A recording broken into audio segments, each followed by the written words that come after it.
ನಮಸ್ಕಾರ. ಮುಂಬೈ ವಿರುದ್ಧ ಡೆಲ್ಲಿ ಗೆದ್ದ ಬಳಿಕ ಬದಲಾಯಿತು WPLನ ಸಂಪೂರ್ಣ ಪಾಯಿಂಟ್ಸ್ ಟೇಬಲ್. ಅಂಕಪಟ್ಟಿಯಲ್ಲಿ RCBಗಾಯಿತು ದೊಡ್ಡ ಲಾಭ. ಹೀಗಿದೆ ನೋಡಿ WPL 2026ರ ಹೊಸ ಪಾಯಿಂಟ್ಸ್ ಟೇಬಲ್. ಹಾಗಾದರೆ ಸುದ್ದಿಯ ಸಂಪೂರ್ಣ ಮಾಹಿತಿ ಏನು?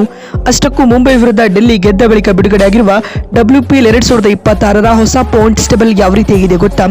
ಹೀಗೆ ಇದರೆಲ್ಲದರ ಬಗ್ಗೆ ಈ ವಿಡಿಯೋದಲ್ಲಿ ಕಂಪ್ಲೀಟ್ ಆಗಿ ತಿಳಿಸ್ಕೊಡ್ತಾ ಹೋಗ್ತೀನಿ. ಆದ್ದರಿಂದ ದಯವಿಟ್ಟು ಈ ವಿಡಿಯೋವನ್ನ ಕೊನೆವರೆಗೂ ನೋಡಿ. ಆದರೆ ಅದಕ್ಕಿಂತಲೂ ಮುನ್ನ ನೀವು ಕೂಡ RCB ತಂಡದ ಅಭಿಮಾನಿಗಳಾಗಿ ಈ ವಿಡಿಯೋವನ್ನ ನೋಡುತ್ತಿದ್ದರೆ ತಪ್ಪದೆ ಈ ಕೂಡಲೇ ಈ ವಿಡಿಯೋಗೊಂದು ಲೈಕ್ ಮಾಡಿ ಮತ್ತು ನಮ್ಮ ಚಾನೆಲ್ಗೊಂದು ಸಬ್ಸ್ಕ್ರೈಬ್ ಮಾಡಿ. ಹೌದು, ನಿನ್ನೆ ವಡೋದರದ ಕೌಟುಂಬಿ ಸ್ಟೇಡಿಯಂನಲ್ಲಿ ಟಾಟಾ WPL 2026ರ 13ನೇ ಪಂದ್ಯದಲ್ಲಿ ಡೆಲ್ಲಿ ಕ್ಯಾಪಿಟಲ್ಸ್ ಹಾಗೂ ಮುಂಬೈ ಇಂಡಿಯನ್ಸ್ ಮಹಿಳಾ ತಂಡಗಳು ಮುಖಾಮುಖಿಯಾಗಿದ್ದವು. ಸ್ನೇಹಿತರೆ, ಈ ಪಂದ್ಯದಲ್ಲಿ ಡೆಲ್ಲಿ ಕ್ಯಾಪಿಟಲ್ಸ್ 7 ವಿಕೆಟ್ಗಳ ಭರ್ಜರಿ ಗೆಲುವು ದಾಖಲಿಸುವುದರೊಂದಿಗೆ ತನ್ನ ಪ್ಲೇ ಆಫ್ ಆಸೆಯನ್ನ ಇನ್ನೂ ಕೂಡ ಜೀವಂತವಾಗಿರಿಸಿಕೊಂಡಿದೆ. ಸ್ನೇಹಿತರೆ, ಇನ್ನು ಇದಕ್ಕೂ ಮುನ್ನ ಈ ಒಂದು ಪಂದ್ಯದಲ್ಲಿ ಟಾಸ್ ಸೋತು ಮೊದಲು ಬ್ಯಾಟಿಂಗ್ ಮಾಡಿದ ಮುಂಬೈ ನಿಗದಿತ 20 ಓವರ್ಗಳಲ್ಲಿ 5 ವಿಕೆಟ್ ಕಳೆದುಕೊಂಡು ಕೇವಲ 154 ರನ್ ಕಲೆ ಹಾಕಿತು. ತಂಡದ ಪರ ಇಂಗ್ಲೆಂಡ್ ಆಟಗಾರ್ತಿ ನ್ಯಾಟ್ ಸಿವರ್ಬ್ರಂಡ್ 65 ರನ್ ಹಾಗೂ ಹರ್ಮನ್ ಪ್ರೀತ್ ಕೌರ್ 41 ರನ್ ಬಾರಿಸಿ ಟಾಪ್ 2 ಸ್ಕೋರರ್ ಎನಿಸಿಕೊಂಡರೆ ಅತ್ತ ಶ್ರೀಚರಣಿ ಪ್ರಮುಖ 3 ವಿಕೆಟ್ ಉರುಳಿಸಿದರು. ಪಂದ್ಯ ಗೆಲ್ಲಲು 155 ರನ್ಗಳ ಗುರಿಯನ್ನ ಬೆನ್ನಟ್ಟಿದಂತ ಡೆಲ್ಲಿ ಕ್ಯಾಪಿಟಲ್ಸ್ ತಂಡಕ್ಕೆ ಲಿಜಲ್ ಲೀ ಹಾಗೂ ಜೆಮಿಮಾ ರೊಡ್ರಿಗಸ್ ಆಧಾರ ಸ್ತಂಭವಾಗಿ ನಿಲ್ಲುತ್ತಾರೆ.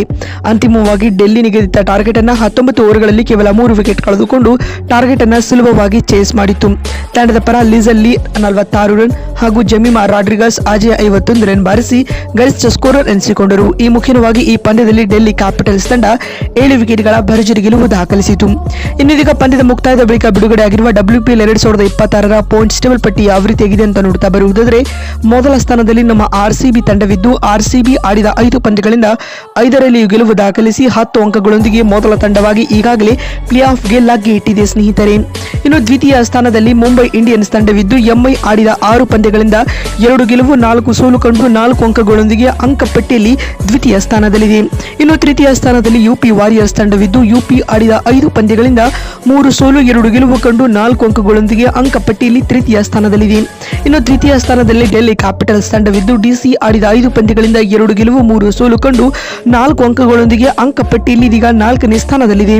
ಇನ್ನು 5ನೇ ಸ್ಥಾನದಲ್ಲಿ ಗುಜರಾತ್ ಜೈಂಟ್ಸ್ ತಂಡವಿದ್ದು GG ಆಡಿದ 5 ಪಂದ್ಯಗಳಿಂದ 2 ಗೆಲುವು 3 ಸೋಲು ಕಂಡು 4 ಅಂಕಗಳೊಂದಿಗೆ ಅಂಕಪಟ್ಟಿಯಲ್ಲಿ 5ನೇ ಹಾಗೂ ಕೊನೆಯ ಸ್ಥಾನವನ್ನ ಪಡೆದುಕೊಂಡಿದೆ. ಈ ಹಂತದಲ್ಲಿ RCB, ಮುಂಬೈ ಮತ್ತು UP ವಾರಿಯರ್ಸ್ ಟಾಪ್ 3 ತಂಡಗಳಾಗಿ ಕಾಣಿಸಿಕೊಳ್ತಾ ಇವೆ. ಸ್ನೇಹಿತರೆ, ನಿಮಗೇನು ಅನಿಸುತ್ತದೆ?